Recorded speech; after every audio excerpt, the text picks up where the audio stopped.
The smell reached them first. Rotting flesh, sulfur, human waste. The ambassadors steadied themselves before entering the throne room, but no one was dead. This was simply how the King of England smelled. The man who commissioned the Bible that millions still read, who ruled an empire, who held the power of life and death over millions. He hadn't bathed in years. Welcome to the reality of absolute power. The thesis history teaches us about kings and queens as wise rulers, brilliant strategists, divine representatives of God on earth. History lies. Give a person unlimited power, a golden throne, and an army of advisors whose survival depends on agreement, and something breaks. Not gradually, catastrophically. Over the next 17 minutes, we'll examine 11 rulers whose descent into madness reveals a disturbing pattern. Kings who believed they were made of glass, emperors who appointed horses to government positions, monarchs who literally ate themselves to death. These aren't metaphors. These aren't exaggerations. These are documented historical facts that scholars have tried to bury for centuries. This is what happens when power meets the human mind without any mechanism for restraint. Charles VI. Let's begin with Charles VI of France. In 1392, the King of France developed a delusion. He believed he was made of glass. Not metaphorically, literally. One touch, he was convinced, would shatter him into 1,000 pieces. Charles had iron rods sewn into his clothing as internal support beams. He refused to let anyone approach him. He wouldn't sit down quickly. Sometimes he'd forget he was king entirely. His servants would find him frozen in corridors, terrified to move. "Your Majesty, you have a council meeting." "I do? Why?" "Because you're the king, sire." "Oh, right." The disturbing part? This wasn't unusual. Glass delusion was common among medieval nobility. There was even a medical term, scholar's melancholy. The more educated you were, the more likely you were to believe yourself fragile and breakable. Medieval physicians attributed it to excessive thinking. Perhaps they were right for the wrong reasons. When you're surrounded by sycophants who tell you you're different from ordinary humans, eventually you believe you're made of different materials entirely. Charles ruled France for 42 years, made of glass. Peter III of Russia played with dolls, not as a child, as emperor, as a grown man commanding the largest nation on earth. He forced his wife, the future Catherine the Great, and his entire court to participate, until 2 or 3 in the morning, creating voices, acting out elaborate military campaigns with toy soldiers. "Catherine, make the cavalry charge sound." "Nay, nay." "No," with more conviction. His obsession with Prussia bordered on treason. He wore Prussian uniforms, spoke German instead of Russian. Once, a rat chewed through his toy collection. Peter held a full military tribunal, court-martial, witness testimony, the works. Then he pardoned the rat. It showed proper Prussian discipline in its gnawing technique. 3 months after forcing Catherine to play dolls at 2 a.m., Peter died. Officially, hemorrhoidal colic, a polite term for fatal digestive distress. Unofficially, Catherine likely had him killed. History doesn't judge her for it. Farouk. King Farouk of Egypt owned 1,000 suits, multiple palaces, unlimited wealth, and he couldn't stop stealing. Winston Churchill left a meeting with Farouk and realized his pocket watch was missing. The king had pickpocketed him during their conversation. Churchill, who'd negotiated with Stalin and Roosevelt, got robbed by the man he was trying to help. Farouk had trained himself in sleight of hand. He called it the thief's art. At state dinners, guests would leave missing wallets, jewelry, military medals. He kept them all. His other obsession, the color red. He owned hundreds of red cars, made it illegal for any other Egyptian to own one. Once shot out the tires of a red vehicle that passed his convoy. The driver was a foreign diplomat. By his final years, Farouk weighed over 300 pounds. Restaurants removed chair arms so he could sit. He'd order entire menus, not items from the menu, everything on the menu, then complain he was still hungry. He died in exile in Rome, choked to death in a restaurant after his usual excessive meal. Even in death, he couldn't stop consuming. If you appreciate historical documentaries that go beyond the sanitized textbook version, a like helps more people discover this content. Now, let's continue. Martin I of Aragon, died laughing. In 1410, after consuming an entire goose by himself, his court jester attempted to lighten the mood. He told a joke. A deer was hanging by its tail from a tree because it had been stealing figs. That's the entire joke. No punchline, just a mental image. Martin found this hysterical.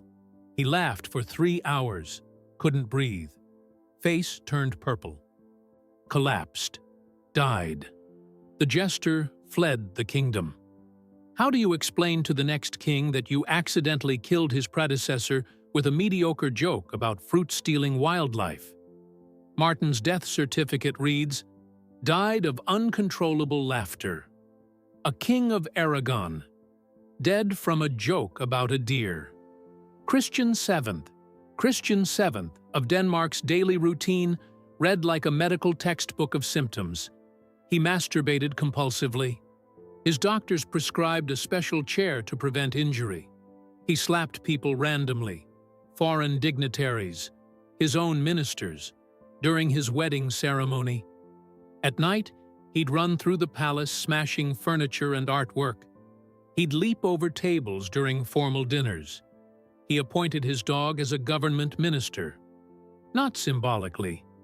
He expected actual obedience to the dog's authority. What does Minister Fluffy think about the new tax policy? Woof! Excellent point. During state visits, Christian insisted on playing leapfrog with foreign ambassadors, in the throne room, while wearing his crown. Diplomats had to maintain dignity, while a king in full regalia jumped over them. The Danish government eventually installed his personal physician as the actual ruler. Christian lived another 39 years, jumping and slapping, while others governed in his name. Caligula didn't have strange habits. He weaponized strangeness. His horse, Incitatus, lived in a marble stable with an ivory manger, had its own servants, wore jeweled collars and purple blankets, the imperial color that regular Romans could be executed for wearing. Caligula invited the horse to dinner parties, as a guest, seated at the table. Served wine in golden goblets. He'd have full conversations with it about philosophy and politics. He planned to make Incitatus a consul of Rome, essentially prime minister. Imagine losing a promotion to a horse. Sorry, Marcus, we're giving the position to Incitatus. He really impressed us during the interview. Caligula declared himself a god, standard for emperors, but Caligula took it further.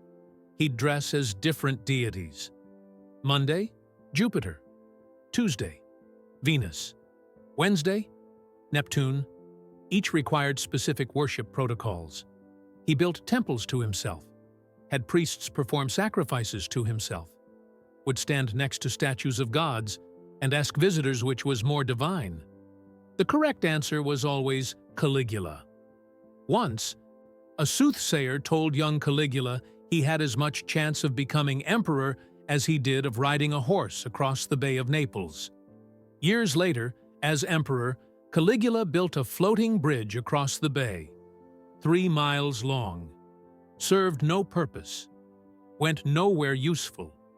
He rode across it, wearing Alexander the Great's breastplate, which he'd stolen from Alexander's tomb. just to prove the soothsayer wrong. Caligula ruled for 4 years before his own guards assassinated him. They stabbed him 30 times. Even then, they weren't sure he'd stay dead. Ludwig II. Ludwig II of Bavaria built Neuschwanstein, the castle that inspired Disney's Sleeping Beauty castle. But Ludwig wasn't building tourist attractions, he was building an alternate reality. Ludwig dressed in full medieval costume daily, required his servants to do the same. He built an artificial cave with waterfalls and colored lighting, where he'd float in a shell-shaped boat dressed as Lohengrin, the Swan Knight.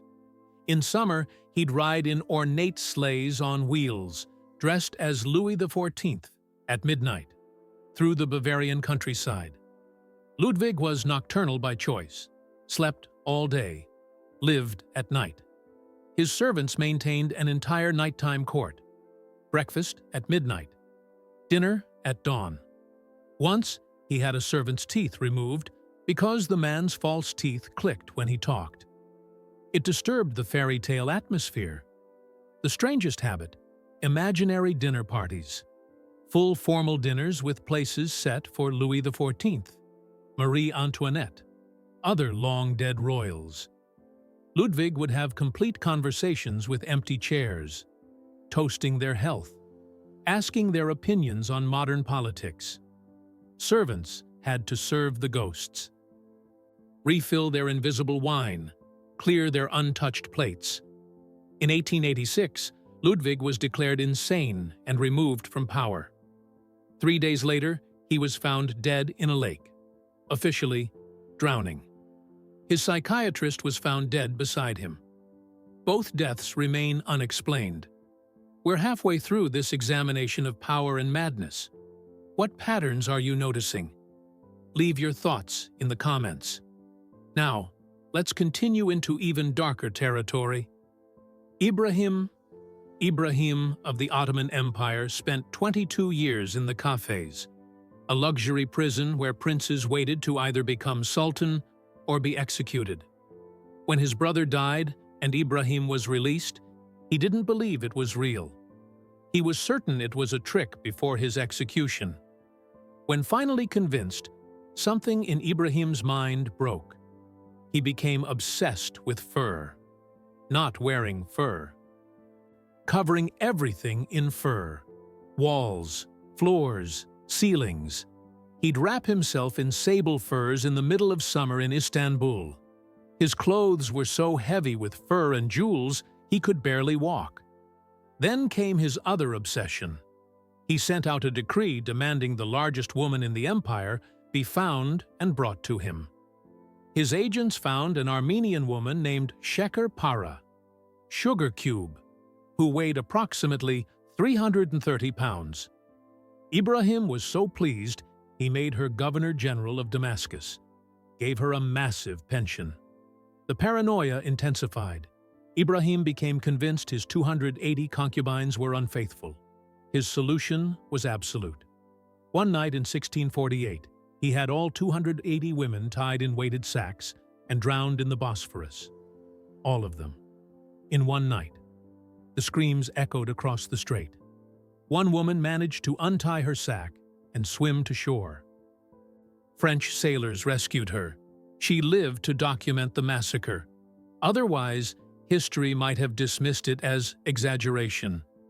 Ibrahim ruled for 8 years before being overthrown and executed. Even by Ottoman standards, his madness was exceptional. Qin Shi Huang Qin Shi Huang united China, built the foundation of the Great Wall, created the Terracotta Army, 8,000 life-sized soldiers to guard him in death.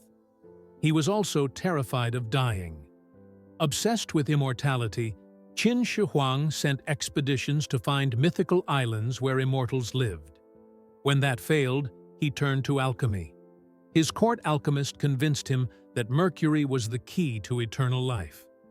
Qin Shi Huang consumed mercury daily. Mercury pills, mercury baths. He built rivers of mercury in his tomb. He was marinating himself in one of the most toxic substances known to humanity. The mercury poisoning caused paranoia. He built 270 palaces connected by secret tunnels. Never slept in the same location twice. Anyone who revealed his location was executed along with their entire family.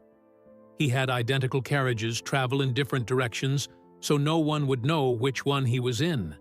He burned books, nearly all of them. History, philosophy, poetry, all burned. Only agriculture, medicine, and prophecy could remain. When scholars protested, he buried 460 of them alive. He wanted history to begin with him, to erase everything before. When Qin Shi Huang died at 49 of mercury poisoning, his officials were so terrified they hid his death for 2 months. They carried his rotting corpse around in a carriage, surrounding it with carts of rotting fish to mask the smell of decomposition. The man who tried to live forever spent his final journey as a decomposing corpse hidden among fish. Adolf Fredrik. Adolf Fredrik of Sweden died on February 12, 1771. The cause? Eating. He started with lobster, then caviar, then sauerkraut, smoked herring, champagne, more fish, more meat, more vegetables. Any reasonable person would have stopped. Adolf Fredrik was not reasonable. For dessert, semla, Swedish cream buns. He didn't have one. He had 14. 14 cream buns after an already massive meal. His servants watched in horror as he consumed bun after bun, cream dripping down his face, his stomach visibly distending. He pushed back from the table, stood, collapsed, dead. Official cause of death: digestive problems. Like saying the Titanic had buoyancy issues, the Swedish people called him the king who ate himself to death. It's the first line of his historical legacy. Not his policies, not his governance, just ate 14 cream buns and died. Henry VIII. Henry VIII of England. The final and most horrifying entry. In 1536, Henry suffered a jousting accident. The wound on his leg never healed. It would close up, fill with pus, then burst open, repeatedly. For 11 years, the smell was unbearable. Courtiers could identify which room he was in from 3 rooms away. They described it as rotting flesh mixed with excrement. His doctors drained pints of pus from it daily. Pints. The treatment? Ground pearls and gold flakes packed into the wound. Because apparently, infection respects expensive materials. By his final years, Henry weighed approximately 400 pounds on a 6-foot 2-inch frame. He required a special device to hoist him onto horses. He couldn't climb stairs. Hampton Court Palace widened their doors and reinforced their floors because the king kept breaking things. A typical breakfast: an entire chicken, a side of beef, bread soaked in wine, ale, and pastries. Dinner: 13 different meat dishes. He'd eat until he vomited, then continue eating. His wine consumption was measured in gallons per day. He couldn't perform basic functions. His obesity and infected legs made intimacy impossible. But he blamed his wives. Anne of Cleves was divorced because Henry claimed he couldn't consummate the marriage due to her appearance. The reality: he was too diseased to physically manage it. Modern doctors believe Henry had type 2 diabetes. His urine smelled sweet, attracted flies. Combined with the infected leg and his refusal to bathe, he thought it was unhealthy. Henry VIII was essentially a walking biological weapon. His mood swings were catastrophic. The head injury from the jousting accident likely caused traumatic brain injury.